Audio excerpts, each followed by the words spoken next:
اعوذ باللہ من الشیطان الرجیم، بسم اللہ الرحمن الرحیم۔ السلام علیکم پیارے بہن بھائیوں، گولڈن لائنز میں آپ کو خوش آمدید کہتا ہوں۔ اللہ پاک سے دعا ہے آپ کو صحت، تندرستی اور عافیت والی زندگی عطا فرمائے، آمین۔ اور آپ کی رزق میں برکت اور کشادگی عطا فرمائے۔ آپ سے میری ایک چھوٹی سی ریکویسٹ کہ اگر آپ نے میرے چینل کو ابھی تک سبسکرائب نہیں کیا تو کائنڈلی سبسکرائب کر لیجئے گا اور بیل کا آئیکن کو لازمی پریس کر دیجیے گا تاکہ ہر آنے والی جو نئی ویڈیو ہے اس کا نوٹیفیکیشن آپ تک ضرور پہنچے۔ پیارے دوستو، سورہ یاسین کی میں آپ کے ساتھ فائد و برکات شیئر کر رہا ہوں۔ اللہ پاک سے دعا ہے مجھے، آپ کو اور سب تمام مومن مسلمانوں کو یہ تمام سورہ یاسین کے فوائد و برکات نصیب فرمائے، آمین یا رب العالمین۔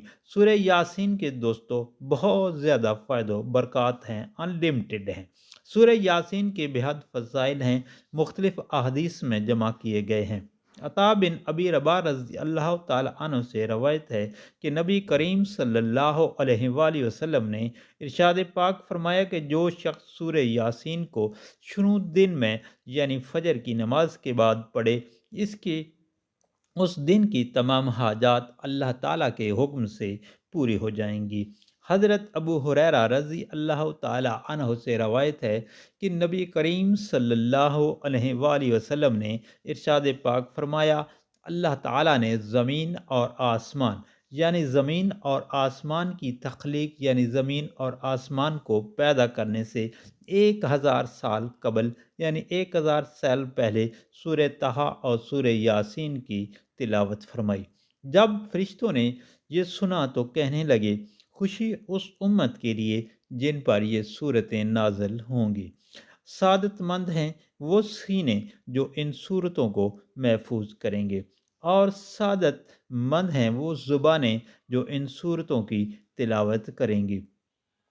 حضرت انس رضی اللہ تعالی عنہ سے روایت ہے کہ نبی کریم صلی اللہ علیہ وآلہ وسلم نے ارشاد پاک فرمایا، ہر شے کا ایک دل ہے، قرآن پاک کا دل سورہ یاسین ہے۔ جو شخص یہ سورت پڑھتا ہے اللہ تعالیٰ اس کے لیے 10 قرآن پاک کا ثواب لکھتے ہیں۔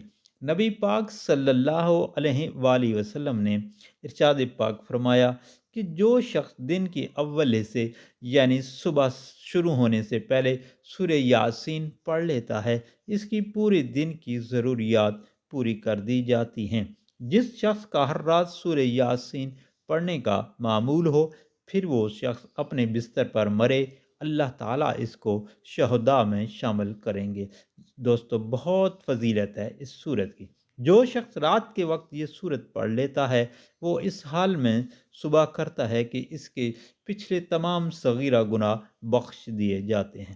بعض روایت میں شب جمعہ یعنی جمعہ کی رات میں سورہ یاسین پڑھنے کی فضیلت آئی ہے۔ ایک حدیث مبارک میں نبی کریم صلی اللہ علیہ وآلہ وسلم نے ارشاد پاک فرمایا کہ بے شک کتاب اللہ میں ایک ایسی سورت ہے جس کو العزیز کہا گیا ہے، اور قیامت کے دن اس کے یاد کرنے والے کو شریف کہا جائے گا۔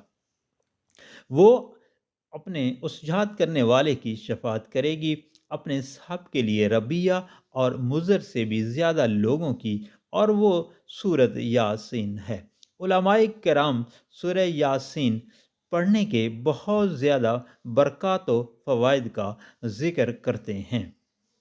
جو شخص بھوک کی حالت میں اس سورہ یاسین کی تلاوت کرتا ہے تو وہ سیر ہو جاتا ہے، اور جو راستہ گم ہونے کی وجہ سے پڑھتا ہے تو وہ راستہ پا لیتا ہے، اور جو شخص جانور گم ہونے کی وجہ سے پڑھے تو وہ جانور اس کو مل جاتا ہے، اور جو شخص کے گم ہونے کی وجہ سے پڑھے تو گم شدہ شخص مل جاتا ہے، اور جو ایسی حالت میں پڑھے کہ کھانا کم ہونے کا خوف ہو تو وہ کھانا کافی ہو جاتا ہے۔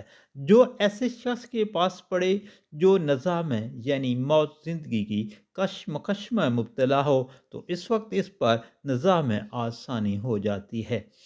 دوستو جب موت کا وقت ہو تو اس وقت اس صورت کو پڑھنا چاہیے، اور اس کی روح آسانی سے پرواز کر دی جاتی ہے۔ اگر رشتہ کا مسئلہ ہے تو اس صورت کو کثرت سے پڑھیں تو انشاءاللہ رشتہ کا مسئلہ حل ہو جائے گا۔ مقروض پڑھے تو اس کا قرض ادا ہو جائے گا، پیاسا پڑھے تو سیراب ہو جائے گا، مسافر پڑھے تو سفر میں آسانی رہے گی۔ حضرت سیدنا ابو جعفر محمد بن علی رحمۃ اللہ علیہ فرماتے ہیں کہ جو شخص اپنے دل میں سختی پائے تو ایک پیالے میں زعفران سورہ یاسین لکھے، پھر اس کو پی لے تو اس کا دل نرم ہو جائے گا۔ حضرت انس رضی اللہ تعالیٰ عنہ سے روایت ہے کہ نبی پاک صلی اللہ علیہ وسلم نے ارشاد فرمایا کہ بوقت دیدار مردوں کو ایک ایک کر کے اللہ پاک سلام کرے گا، اور اسی طرح عورتوں کو سلام کرے گا، اور ارشاد فرمائے گا میرے دوستوں اور اولیاء کو مرحبا ہو، پھر ان کی مہمان نوازی فرمائے گا، پھر ارشاد ہوگا اے فرشتوں ان کو فرت بخت بنا دو۔ فرشتے جنت کی نغمہ سراؤں یعنی حورین کو لائیں گی، اور لوگ ترم آ کر خوب وجد کریں گے۔ جب ان کو آفاقہ ہوگا تو فرشتے عرض کریں گے اے ہمارے رب، ہم چاہتے ہیں کہ اب آپ انہیں اپنا کلام سنائیں۔ اللہ تعالیٰ کا ارشاد ہوگا اے داؤد علیہ السلام انہیں ذرا میرا کلام سنا دیجئے۔ وہ ممبر پر چڑھ کر زبور پڑھیں گے، لوگ ترم آ کر وج کرنے لگیں گے تو ارشاد خداوندی ہوگا کہ اے میرے پیارے بندو، تم نے اس سے زیادہ پاکیزہ آواز کبھی سنی ہے؟ وہ عرض کریں گے نہیں۔ اللہ تعالیٰ کا ارشاد ہوگا مجھے اپنے عزت و جلال کی قسم، میں اب تمہیں اس سے زیادہ پاکیزہ تر آواز سناؤں گا۔ اے میرے پیارے محبوب، ان کو سورہ طٰہٰ اور سورہ یاسین سنائیں۔ جب آپ صلی اللہ علیہ وآلہ وسلم سورہ یاسین کی تلاوت فرمائیں گے تو پیارے نبی صلی اللہ علیہ وسلم کی آواز حضرت داؤد علیہ السلام کی آواز پر 70 حصہ خوبی میں بڑی ہوگی۔ اللہ پاک سے دعا ہے ہم سب کو یہ فوت فرمائے۔